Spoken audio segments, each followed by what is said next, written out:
கனமழை எச்சரிக்கையால் மறு உத்தரவு வரும் வரை கும்பக்கரை அருவியில் சுற்றுலா பயணிகள் குளிக்க தடை விதித்து மூடப்படுவதாக வனத்துறை அறிவிப்பு. தமிழகத்தில் பல்வேறு மாவட்டங்களில் கோடைமழை பெய்து வரும் நிலையில் மேற்கு தொடர்ச்சி மலையை ஒட்டியுள்ள மாவட்டங்களில் கனமழைக்கான மஞ்சள் நிற எச்சரிக்கை விடுக்கப்பட்டுள்ளது.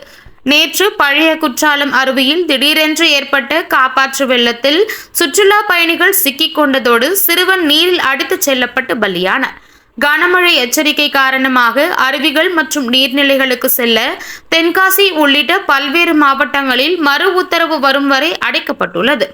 இந்நிலையில் பெரியகுளம் அருகே உள்ள கும்பக்கரை அருவியின் நீர்பிடிப்பு பகுதிகளான மேற்கு தொடர்ச்சி மலைப்பகுதி மற்றும் வட்டக்கானல், வெள்ளக்கவி, பாம்பாராபுரம் உள்ளிட்ட பகுதிகளில் கனமழை பெய்து காற்றாற்று வெள்ளம் ஏற்பட்டால் சுற்றுலா பயணிகளுக்கு பாதுகாப்பு இல்லாத சூழல் உள்ளதால் மறு உத்தரவு வரும் வரை நாளை முதல் கும்பக்கரை அருவியில் சுற்றுலா பயணிகள் குளிக்க தடை விதிப்பதாக தேவதானப்பட்டி வனச்சரக வனத்துறையினர் அறிவிப்பு வெளியிட்டுள்ளனர்.